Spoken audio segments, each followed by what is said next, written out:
pensamento de que Cristo voltaria no dia 22 de outubro de 1844 foi fruto de um profundo estudo da Bíblia realizado por Guilherme Miller com base em Daniel 8,14. Os milleritas acreditavam de que nessa data Jesus voltaria. Eles estavam certos com relação à data, mas errados com relação ao evento.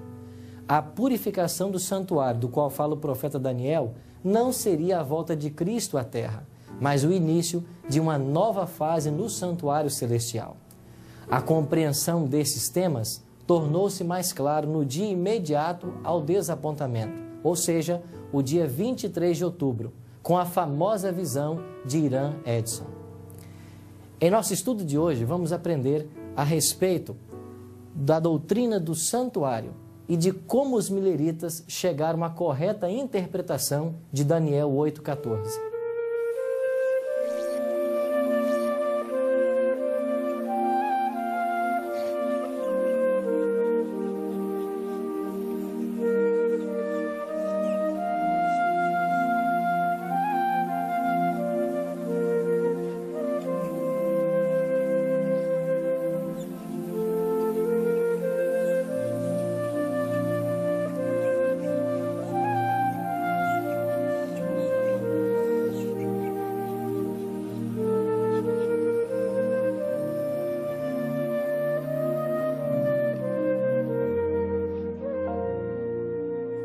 Durante os anos de 1816 a 1818, nesta mesma casa, Guilherme Miller começou um intensivo estudo da Bíblia. Com a ajuda da concordância de Cruden, ele começou em Gênesis 1, verso 1 e não avançava para o versículo seguinte até que houvesse compreendido todos os problemas que aquela passagem levantava. Algum tempo depois, ele chegou ao livro do profeta Daniel, no capítulo 8, verso 14, onde nós lemos: Ele me disse, até 2.300 tardes e manhãs, e o santuário será purificado. Esse tornou-se o texto mais problemático para a compreensão de Miller. Pastor, quais foram as compreensões que Miller tirou desse texto? Guilherme Miller chegou à conclusão de que o santuário a ser purificado, mencionado nesse texto, seria a terra e a igreja por ocasião da segunda vinda de Cristo. Além disso, estudando as 2.300 tardes e manhãs, a sua conclusão foi de que esse período se referia a 2.300 tardes e manhãs como anos proféticos, baseado no princípio de ano. Para ele, o período terminaria no ano religioso judaico de 1843. À medida que o tempo foi passando, alguns dos seus amigos lhe perguntaram: mas o que significa esse ano religioso judaico de 1843? E ele imaginou que ele deveria começar com base no equinócio. Começaria no dia 21 de março de 1843, terminando no dia 21 de março de 1844. Ele estava equivocado nesse ponto, porque em realidade para os judeus o ano começaria naquela ocasião de 18 de abril a 18 de abril. Mas o período passou e Jesus não veio. Após esse período, pastor, nós também sabemos na história de que houve um grande desapontamento no dia 22 de outubro de 1844. Como eles chegaram a essa outra data? Samuel Snow, que era um dos milleritas, pegou o elemento profético das Escrituras, com base também na história judaica e outros elementos importantes, e ele chegou à conclusão de que as 2.300 tardes e manhãs deveriam terminar no dia da expiação de 1844, ou seja, no 10º dia do 7º mês de 1844, no calendário judaico, que no nosso calendário normal seria o dia 22 de outubro de 1844. E Jesus não voltou.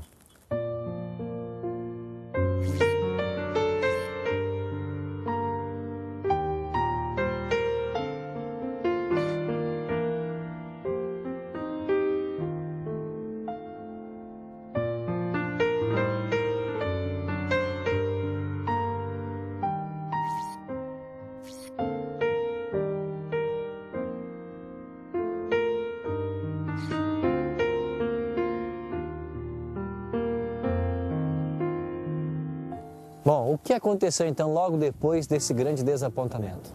Os mileritas haviam colocado toda a sua esperança na volta de Cristo no dia 22 de outubro de 1844. Como Jesus não voltou, eles se sentiram muito desapontados. E aqui, nesse graneleiro, Hiram Edson, juntamente com alguns amigos, passaram a noite do dia 22 para o dia 23 de outubro chorando, orando e buscando uma resposta para o desapontamento. E no dia seguinte, cedo pela manhã, no dia 23 de outubro, Hiram Edson convidou seu amigo, o L. Crozier, para consolar algumas famílias de desapontados mileritas. E passaram por esse milharal rumo à casa dessas famílias. Enquanto eles andavam, Edson parou e Crozier continuou. E então Crozier retornou e perguntou o que havia acontecido. E ele disse que havia recebido uma iluminação do céu, na qual ele chegou à compreensão de que, em vez de Jesus sair do santuário celestial, do lugar santíssimo desse santuário, para vir à terra, ele, no dia 22 de outubro de 1844, entrara pela primeira vez do lugar santo para o lugar santíssimo, para receber o domínio, o reino e a glória de que fala em Daniel capítulo 7. E o que aconteceu a partir daí? A resposta à sua pergunta nós trataremos dentro do próprio graneleiro de Hiram Edson.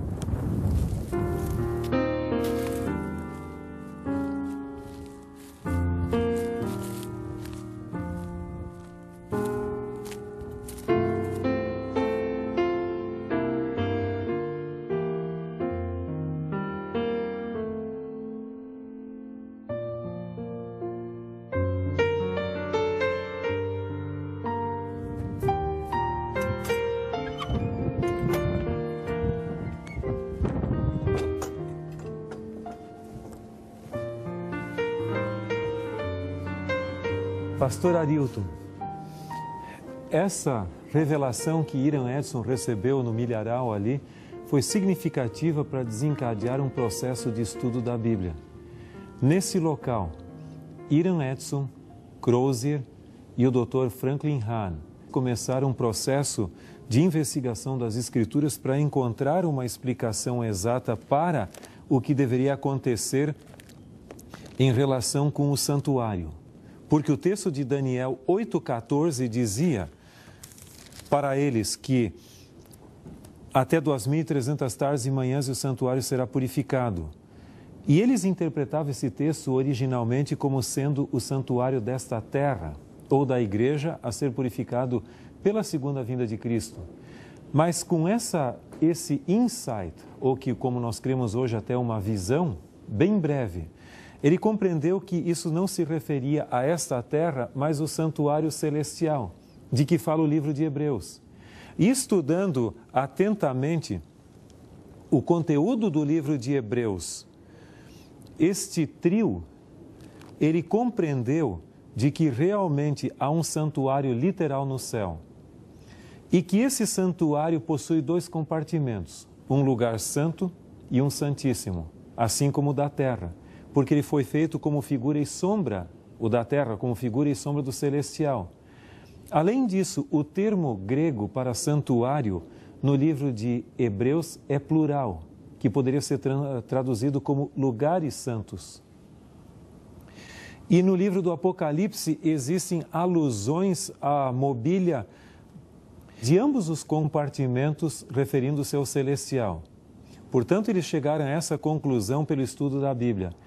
E um sincronismo entre Levíticos 16, que é o capítulo que fala do dia da expiação, a Epístola aos Hebreus e também o livro do Apocalipse, levou-os à conclusão de que no dia 22 de outubro de 1844, Jesus havia passado do lugar santo para o lugar santíssimo para começar uma obra especial de expiação para eliminar pecados e também gradativamente foi sendo acrescentada a ideia de que nessa segunda fase, pós-1844, Jesus está desenvolvendo no santuário celestial o juízo investigativo do povo de Deus preparando o mundo para os acontecimentos finais e para a segunda vinda de Cristo. Então foi muito significativa.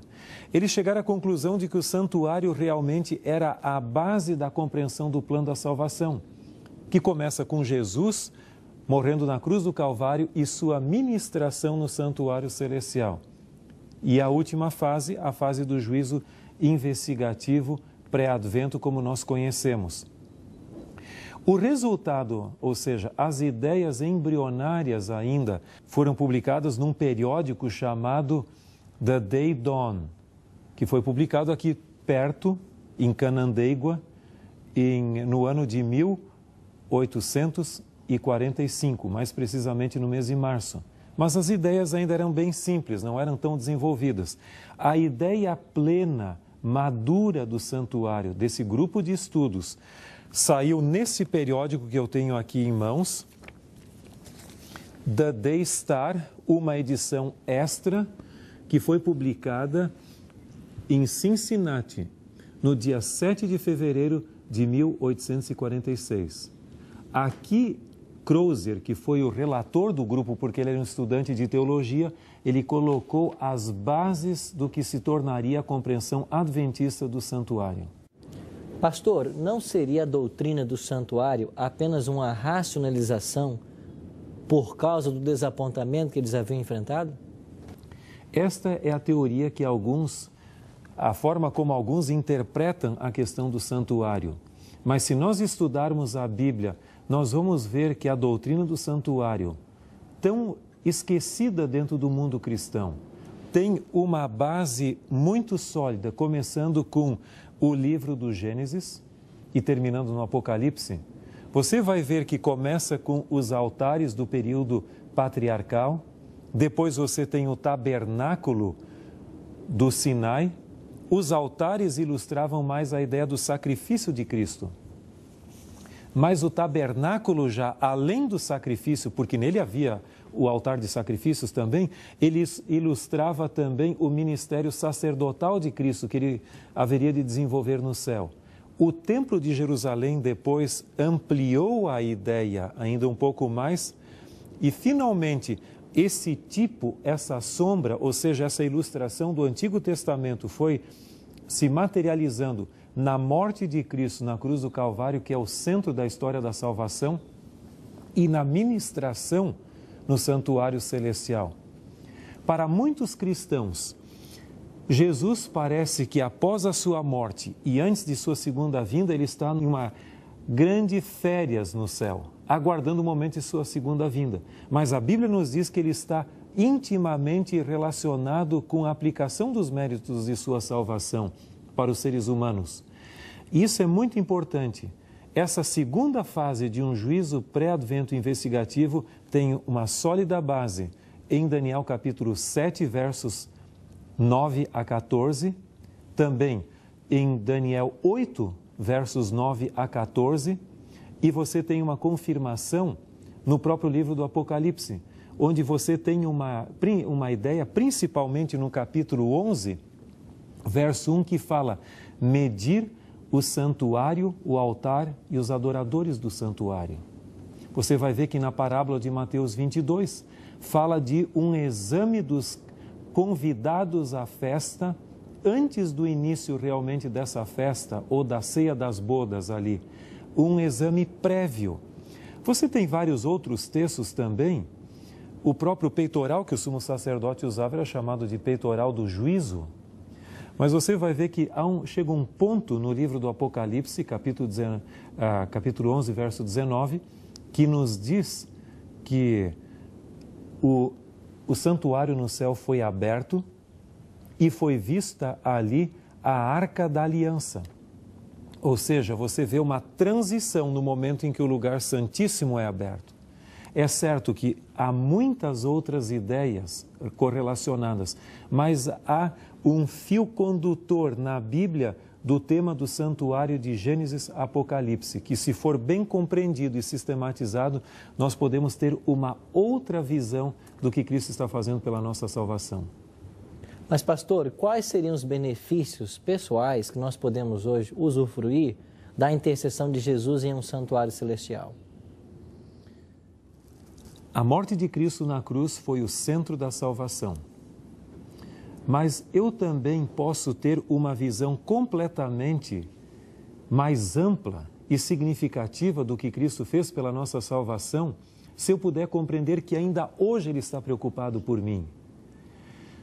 Nós temos o texto bíblico de 1 João, capítulo 2, verso 1, que nos diz que essas coisas vos escrevo para que não pequeis, mas se alguém pecar, temos um advogado diante do Pai, Jesus Cristo, o justo.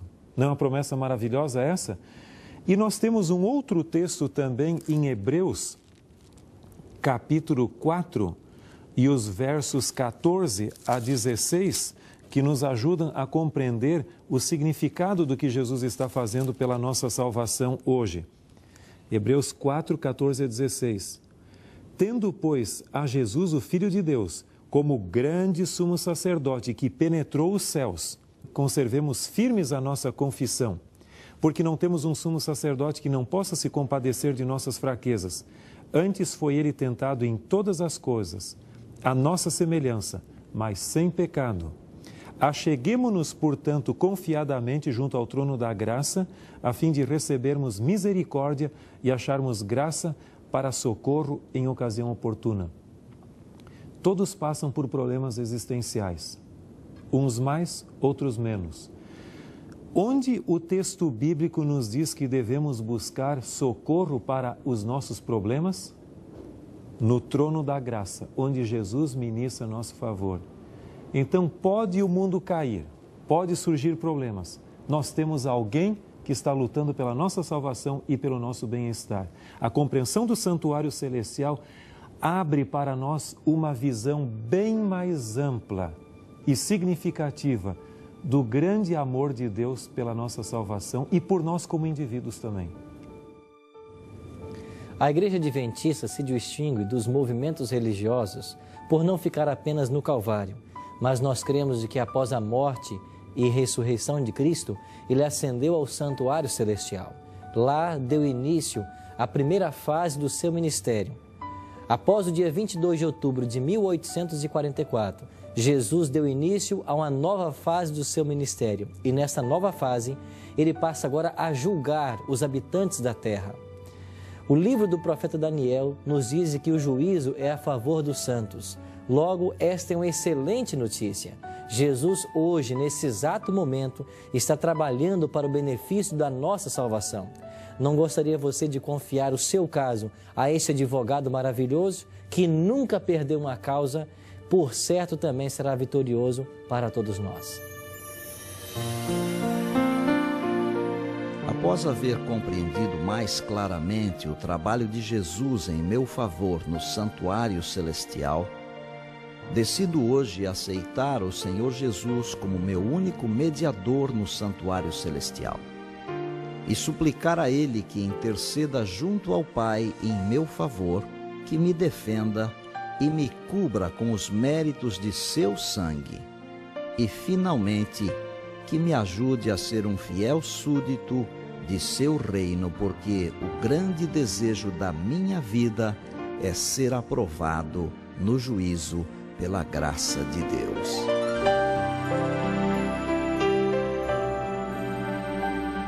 Se esta é a sua decisão, ore comigo agora. Grande Deus e Pai, muito obrigado porque Jesus está nesse exato momento no santuário celestial, intercedendo por todos nós. Obrigado porque este advogado nunca perdeu uma causa e nós queremos nesta hora entregar a nossa vida em Tuas mãos para que o Senhor interceda em nosso favor e que no grande dia do juízo nós sejamos absolvidos pela Tua maravilhosa graça. Te oramos em nome de Jesus. Amém. Esta nova compreensão a respeito da doutrina do santuário tornou-se um dos pilares na construção daquilo que viria a ser a teologia adventista do sétimo dia. A ênfase na pregação da breve volta de Cristo, associada ao ministério bifásico de Cristo no santuário celestial, formaria nos próximos 20 anos a teologia da Igreja Adventista. Entre aqueles que esperavam a volta de Cristo para o dia 22 de outubro, e que também passou pelo desapontamento, estava uma jovem de apenas 17 anos de idade, Ellen Gold Armon. Ainda que ela não soubesse, esta frágil jovem seria um poderoso instrumento nas mãos de Deus para conduzir os decepcionados milleritas em direção de uma organização mundial. Este, precisamente, será o tema do nosso próximo encontro.